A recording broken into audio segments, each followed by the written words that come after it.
नमस्कार मित्रांनो, माझ्या मार्केट या आपल्या चॅनलमध्ये तुम्हा सर्वांचे स्वागत आहे. गेल्या 4 आठवड्यापासून निफ्टीमध्ये एक फॉल आपण पाहतोय. प्रॉफिट बुकिंग म्हणा किंवा डाऊनसाईड आपण कंटिन्युअस पाहतोय. आता या 4 आठवड्याच्या फॉलनंतर जे काही रिझल्ट येत आहेत एक विविध कंपन्यांचे आणि जे काही ग्लोबल अनसर्टिनिटी आहे, ज्याच्यामध्ये टेरिफचा असेल किंवा इतर काही गोष्टी असतील, तर त्यानंतर आता येणारा जो आठवडा आहे त्यामध्ये आपल्याला जुलैची सिरीज संपताना पाहायला मिळणार आहे आणि ऑगस्टची सिरीज सुरू होईल आपल्याला 1 तारखेपासून. तर त्या अनुषंगाने या आठवड्यामध्ये कामकाज कशा पद्धतीने होऊ शकतं, खास करून निफ्टी आणि बँक निफ्टीमध्ये महत्त्वाचे सपोर्ट आणि रेजिस्टन्स काय असतील ते आपण या व्हिडिओमध्ये पाहणार आहोत. मुद्दामूनच मी डेली कॅन्डलस्टिक इथे लावलेली आहे, तर ती यासाठी की आपण नॉर्मली आठवड्याचं ज्यावेळेस ॲनालिसिस करतो ना, तर वीकली कॅन्डलवरती करतो. पण हे समजण्यासाठी गरजेचं आहे की डेलीवरती काय घडतं आहे ते पाहणं गरजेचं आहे. याच्या अगोदर काय झालं म्हणजे गेलं मे, जून आणि जुलै हे 3 महिन्यांचा जर एकंदरीत कालावधी पाहिला ना आपण, तर आपल्या काय लक्षात येतं, इथे एक मार्केटने कन्सोलिडेशन फेज ज्याला आपण म्हणू शकतो ना, त्यामध्ये कामकाज 1-1.5 महिना कामकाज याच्यामध्ये आपल्याला होताना पाहिलेलं आहे. म्हणजे मेचा सेकंड हाफ आणि पूर्ण जून जवळजवळ. तर त्यानंतर इथे एक चांगला ब्रेकआउट आपल्याला पाहायला मिळालेला आहे. बाकीच्या चर्चा मी सांगणारच आहे, त्या अगोदर हे समजून घ्या की काय झालं. एक ब्रेकआउट आपल्याला पाहायला मिळाला आणि हा ब्रेकआउट आता फेल होताना पाहायला मिळतो. आता काय होतं, नॉर्मली याच्या 50%ला येऊन मार्केटने इथून रिट्रेस होणं अपेक्षित असतं किंवा गरजेचं ज्याला आपण म्हणू शकतो त्या पद्धतीने होतं. पण या आठवड्यामध्ये काय झालं, मार्केटने ही जी 50%ची लेवल आहे ना, ती सुद्धा रिस्पेक्ट केलेली नाही आहे आणि आता मार्केट कंटिन्युअस खाली येताना आपल्याला पाहायला मिळते. मग आता महत्त्वाच्या लेवल काय असू शकतात याच्यानंतर, तर आता ज्या लेवल आपल्यासाठी निघून येत आहेत ना, त्यासाठी महत्त्वाची लेवल जी आहे म्हणजे मार्केटसाठी शेवटचा होप ज्याला आपण म्हणू शकतो ना, ती लेवल येते या लेवल इथे 24,600. जर हॉरिझॉन्टल लाईन ड्रॉ केली तर तुमच्या लक्षात येईल 24,600 ही खूप इम्पॉर्टंट लेवल आहे. त्यामुळे या आठवड्यासाठी जे आपल्याला मेक ऑर ब्रेक लेवल ज्याला म्हणू शकतो ना, ती आहे 24,600. बाकीच्या लेवल आपण डिस्कशन करूयात, त्या अगोदर बाकीचे जे फॅक्टर आहेत ते समजून घेऊयात. तर आता मार्केट ज्या पद्धतीने खाली येते ना, ही लेवल महत्त्वाची आहे. पण त्याच्या पाठीमागे काय आहेत, खूप सारे रिझल्ट आता सध्याला रिझल्ट येत आहे. पण या रिझल्टचा परिणाम जर तुम्ही गेले काही दिवसापासून पाहत असाल ना, काही रिझल्ट चांगले आले. म्हणजे रिलायन्सचा रिझल्ट वाईट नव्हता, इन्फोसिसचा रिझल्ट वाईट नव्हता. बँकांमध्येही काही 1-2 बँकांचे रिझल्ट खराब होते, त्या बँका चांगलं परफॉर्म करतात. उदाहरणार्थ HDFC बँक रिझल्ट तेवढा चांगला नव्हता, परफॉर्म चांगलं करते. ICICI बँक ऑब्व्हियसली रिझल्ट चांगला होता, परफॉर्म चांगलं करते. पण त्याच्यामुळे मार्केटमध्ये थोडं कन्फ्युजन आहे.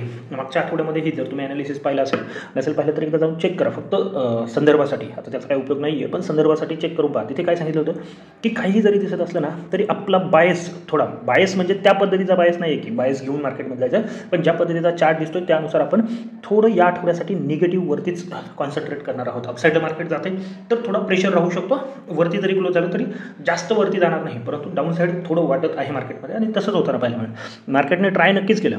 पहिले 3 दिवस अतिशय चांगलं ट्राय झालं, परंतु 2 दिवसामध्ये पहिले 3 दिवसामध्ये जेवढी मुवमेंट झाली तेवढी संपून त्याच्या खाली जाऊन आपल्याला बंद होताना पाहायला मिळालेलं आहे. म्हणजे रिझल्टचा एक इम्पॅक्ट आहे. बाकी आता फेडचा रिझल्ट फेडची जी मीटिंग होईल आणि त्याच्यानंतर RBI होईल. आता सगळ्यात महत्त्वाचं काय आहे, RBIने पाठीमागच्या याच्यामध्येच रेट कट केलेले आहेत. आता रेट कट होण्याची शक्यता थोडी कमी आहे, त्याचाही मार्केटवरती एक इम्पॅक्ट म्हणू शकतो. आता याच्यामधून बाहेर निघण्यासाठी मार्केटला सगळ्यात महत्त्वाचं काय आहे, तर ज्यावेळेस निफ्टी आणि बँक निफ्टी यांचे जे म्हणजे यामधल्या ज्या कंपन्या आहेत त्यांचे रिझल्ट संपले ना, तर बाकीच्या रिझल्टचा तेवढा इम्पॅक्ट होणार नाही. सेंटिमेंट ड्रिव्हन होऊ शकतो थोडंफार, परंतु हे रिझल्ट संपल्याच्या नंतर मार्केटला एक डिरेक्शन मिळू शकतं. बाकी तुम्हाला माहितीच असेल की ट्रेड डील आहे. आता कालच UK बरोबर झालेली आहे. टेरिफ म्हणू शकता, ट्रेड डील म्हणण्यापेक्षा टेरिफवरती. आणि USचं काय ठरेल ते आता 1 तारखेनंतर काय बोलतात ट्रम्पचा, त्याचाही इम्पॅक्ट आपल्याला या आठवड्यामध्ये पाहायला मिळणार आहे. मग तो पॉझिटिव्ह असू शकतो, निगेटिव्ह असू शकतो, त्या माणसाला कोणीही प्रेडिक्ट करू शकत नाही. या सगळ्या गोष्टी आहेत. बाकी जर ऑप्शन चेंज, आता डेटा फक्त जर डेटा पाहिजे झाला, ह्या गोष्टी आहेत. याच्यामध्ये एक राहून गेलं आपलं क्रूड तसं काही खराब नाही आहे. क्रूड एकाच जागेवरती आहे, म्हणजे तिथे आहे जे की आपल्यासाठी पॉझिटिव्ह आहे. पण आपल्या मार्केटमध्ये सध्याला स्ट्रेंथ दिसत नाही. FIचं सेलिंग चालू आहे. आणि दुसरं महत्त्वाचं म्हणजे काय, FI बाईंग ज्यावेळेस करतात ना, तर बऱ्याचशा बाकीच्या घटकांमध्ये बाईंग होते आणि इंडेक्समध्ये त्यांचा नेहमी सेलिंगचा अप्रोच असतोय किंवा आकडे आपल्याला त्या पद्धतीने पाहायला मिळतात. त्याच्यामुळे आपल्याला इथे थोडं प्रेशर पाहायला मिळत आहे इंडेक्सवरती. आणि दुसरं महत्त्वाचं, तर 2 इंडेक्स आपण ज्यावेळेस नेहमी कम्पेअर करताना किंवा पाहायचं झालं, एक लिटमस म्हणजे निफ्टी आहे आणि बँक निफ्टी आहे. तर बँक निफ्टी त्या तुलनेमध्ये पॉझिटिव्ह आहे. पण प्रॉब्लेम काय आहे, बँक निफ्टीमध्ये आहे 12 स्टॉक आणि निफ्टीमध्ये आहेत 50 स्टॉक. आता काय होतंय, बँक निफ्टीला ड्राईव्ह करू शकत नाही की वरती खेचू शकत नाही, परंतु निफ्टी बँक निफ्टीला खाली खेचू शकते, हे लक्षात ठेवा. मग आता पाहणं महत्त्वाचं आहे डेटा. त्याच्यासाठी डेटा गरजेचा आहे. डेटा काय सांगतोय तुम्हाला की निफ्टीमध्ये सध्याला जवळजवळ 3 ते 3.5% फॉल दिसतोय डेटावरती. म्हणजे जर ऑप्शन चेंजचा डेटा पाहिला तर 24,000पर्यंतच्या लेवल ओपन होतात. तो बँक निफ्टीमध्ये नाही आहे. बँक निफ्टीमध्ये 1.5-2% आपल्याला पाहायला मिळतं. आता पाहणं महत्त्वाचं असणार आहे की निफ्टी जर इथे थांबते ना, तर बँक निफ्टी एक थोडंफार पॉझिटिव्ह साईडला आपल्याला पाहायला मिळणार आहे. पण जर 24,600 निफ्टीमध्ये ब्रेक होत आहे तर त्याचा इम्पॅक्ट आपल्याला बँक निफ्टीवरती सुद्धा पाहायला मिळणार आहे आणि मग बँक निफ्टीच्या पाठीमध्ये हळूहळू खाली येताना पाहायला मिळू शकते. आता लेवल पाहूयात, लेवल काय महत्त्वाचे आहेत. बाकी आत्तापर्यंत जे सांगितलं ना ते फक्त तुमचं सेंटिमेंट काय आहे किंवा मार्केटचं, तुमचं म्हणण्यापेक्षा मार्केटचं सेंटिमेंट काय आहे आणि तुम्ही मार्केटकडे कशा पद्धतीने पाहिलं पाहिजे.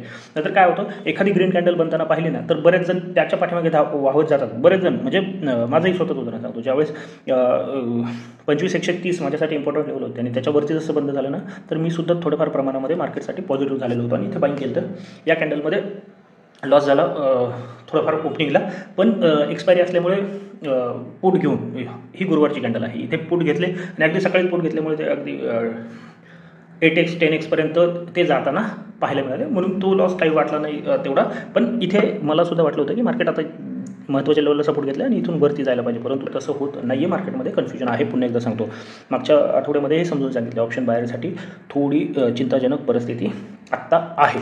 आता लेवल महत्त्वाच्या काय असू शकतात. आपण बंद आहोत 24,800ला. आता अगोदर अपसाईडच्या लेवल जर पाहिजे झालं ना तर सगळ्यात इम्पॉर्टंट लेवल आहे ही. जोपर्यंत याच्यावरती मार्केट निघत नाही तोपर्यंत मार्केटमध्ये काहीही पॉझिटिव्ह नाही. म्हणजे शुक्रवारच्या कॅन्डलचा जो हाय आहे तो मार्क करा आणि वरती, म्हणजे लेवल जर सांगायची झाली तर ती आहे 25,030 25,050. हा जो 20 पॉईंटचा झोन आहे ना तो खूप इम्पॉर्टंट ठरणार आहे. त्याच्यावरतीच आपण काहीतरी पॉझिटिव्ह विचार मार्केटसाठी करू शकतो. पॉझिटिव्ह विचार म्हणजे इथे इंट्राडेमध्ये ट्रेड मिळणार नाहीत का, मिळतील.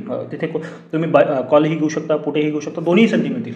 पण ज्यावेळेस ओव्हरऑल मार्केटचं सेंटिमेंट किंवा मार्केट कोणत्या बाजूला जाऊ शकतं ना तर त्यासाठी पॉझिटिव्ह बाजू जर पकडायची असेल तर त्यासाठी 25,030 25,050 या लेवलच्या वरती क्लोजिंग येणं आवरली ॲटलिस्ट ते गरजेचं आहे. आणि मग त्याच्यावरती जी महत्त्वाची लेवल असणार आहे, जर या लेवलच्या वरती मार्केट सस्टेन झालं तर बऱ्याचशा प्रमाणामध्ये चान्सेस आहेत की 25,180 पर्यंत मार्केट जाऊ शकतं आणि फायनल टार्गेट हे 25,360 या आठवड्यासाठी असू शकतं.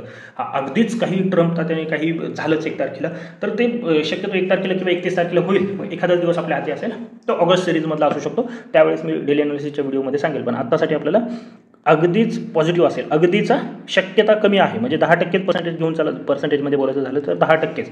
याचे तुम्ही 60-70% अपेक्षा करू शकता.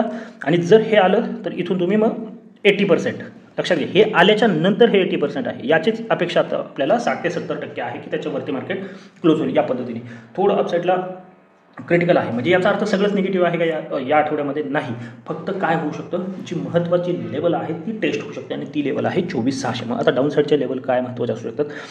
याच्याबरोबरच मी सोमवारसाठी कशा पद्धतीने कामकाज होऊ शकतं ना थोडक्यात सांगतो. जर व्हिडिओ नाही आला तर हेच समजून घ्या. आत्ता 24,830ला बंद आहोत ना, थोडंफार जर गॅप अप ओपनिंग झालं ना सोमवारी तर ते चांगलं असू शकतं. तिथून मार्केट टेस्ट करायला काय होऊ शकतं, 2 लेवल आहेत. एक आहे 24,750 आणि जर 24,750 ब्रेक झाली तर 24,600. आणि या दोन्ही लेवल वीकली आहेत. कदाचित या दोन्ही लेवल तुम्हाला सोमवारी सुद्धा कामी येऊ शकतात आणि वीकलीच या लेवल महत्त्वाचे आहेत. ते कसं सांगतो, जर तुम्हाला सोमवारी ट्रेड प्लॅन करायचे, गॅपअपला एखादं बेरीज साईन मिळालं 5 मिनिटाच्या 15 मिनिटाच्या कॅन्डलवरती तर तुम्ही ट्रेड प्लॅन करू शकता. याचं पहिलं टार्गेट तुम्ही 24,800 आणि दुसरं 24,820 आणि दुसरं 24,750 या पद्धतीने प्लॅन करू शकता. आता डेलीवरती जर विचार करायचा झालं तर आत्ता मार्केट जिथे आहे ओपन होऊन कन्सोलिडेट केलं तरीही चांगलं आहे, पण 24,750 हा सपोर्ट आहे. जर याच्या खाली हा छोटा सपोर्ट आहे आणि जर हा ब्रेक झाला तर डेफिनेटली आपल्याला 24,600 पाहायला मिळू शकतात. आणि या 2 लेवल खूप इम्पॉर्टंट आहे. जर या लेवल ब्रेक होताना पाहायला मिळाली, खास करून ही लेवल जर ब्रेक होताना पाहायला मिळाली तर डायरेक्ट आपल्याला 24,200 24,150 ही जी रेंज आहे ना ती पाहायला मिळू शकते. मध्ये सपोर्ट नाही आहेत का तर आहेत, मध्ये डेलीमध्ये आपल्याला कामी येतील.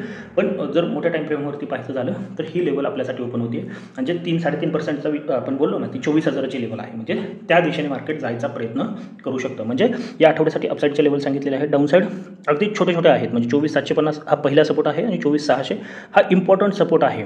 हा काय आहे, इम्पॉर्टंट सपोर्ट आहे. याला मार्केट रिस्पेक्ट करताना पाहायला मिळू शकतं. पण इथे लगेच बाईंग करायचं का नाही, इथे येऊन 600 टेस्ट होऊन मार्केट ज्यावेळेस 750च्या वरती निघेल ना त्यावेळेस बाय करायचं आहे. लक्षात घ्या, 24,600ला सपोर्ट घेतला, हे 150 पॉईंट हातून जाऊ द्यात, काही फरक पडत नाही, कारण का मार्केटचं सेंटिमेंट थोडं खराब आहे.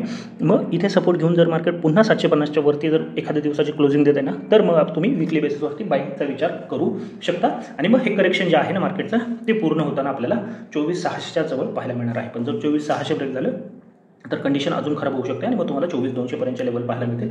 मध्ये ज्या लेवल आहेत ते मी आत्ता का सांगत नाही आहेत तर त्याची सध्या गरज नाही, कारण का 24,600 डिफेंड होण्याची शक्यता खूप जास्त आहे. आणि जर ती ब्रेक झाली तर मी डेली अनालिसिसच्या व्हिडिओमध्ये त्या लेवल सांगून देईन. आता बँक निफ्टीमध्ये अतिशय थोडक्यात सांगतो, व्हिडिओ मोठा करायचा नाही आहे. तर बँक निफ्टीसाठी महत्त्वाचं काय आहे, अजूनही बँक निफ्टीसाठी जी लेवल म्हणजे जून सुरू झालं आहे ना, जुलै सुरू झालं आहे ना, त्याच्या अगोदरपासून ज्या लेवलला सगळ्यात महत्त्वाचा ओपन इंटरेस्ट होता ती होती 56,000 आणि आत्तासुद्धा तीच लेवल महत्त्वाची आहे. आणि या 100-150 पॉईंटमध्येच महत्त्वाचा सपोर्ट आहे. तर ते सपोर्ट कोणते असू शकतात तुमच्यासाठी?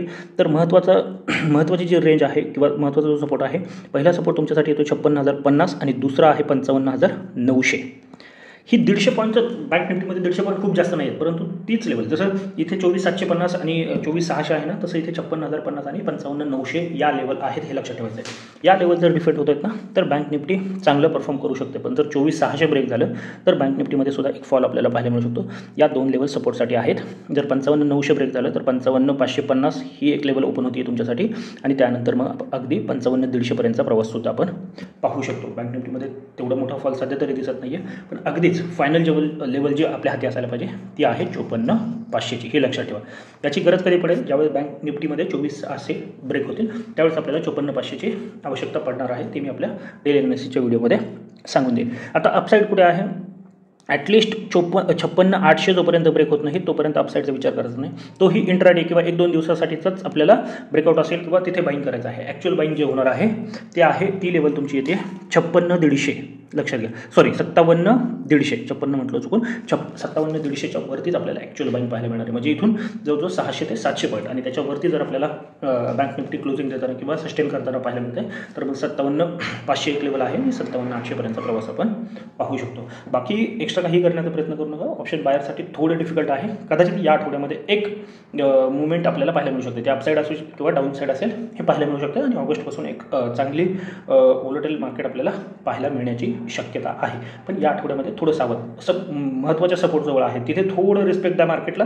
एकतर तो सपोर्ट ब्रेक होऊ द्यात किंवा त्या सपोर्टला जर मार्केट रिस्पेक्ट करते, जसं इथे जर 56,900 ला मार्केट जाते, टेस्ट करते आणि इथे जाऊन पुन्हा वरती येते ना, तर लगेच इथे बाईंग करू नका. 56,100च्या वरती 55,905ला 900च्या आसपास जर सपोर्ट घेत आहे तर 56,100 ब्रेक झाल्याच्या नंतर बाय करायचं आहे. म्हणजे इथेही 100-150 सोडून द्यायचे आणि निफ्टीमध्ये सुद्धा 100-150 सोडून द्यायच्या जर मार्केटने सपोर्टला रिस्पेक्ट केलं तर. बाकी सपोर्ट ब्रेक झाल्याच्या नंतर तुम्ही तुमच्या पूर्ण क्वांटिटीने डाऊन साईडचे ट्रेड प्लॅन करू शकता. त्याबरोबरच ही जर माहिती आवडत असेल तर नक्की आपल्या चॅनलला सबस्क्राईब करून व्हिडिओला सुद्धा लाईक करून घ्या. तर आजच्यासाठी एवढंच. धन्यवाद. जय हिंद, जय महाराष्ट्र अँड कीप ट्रेडिंग.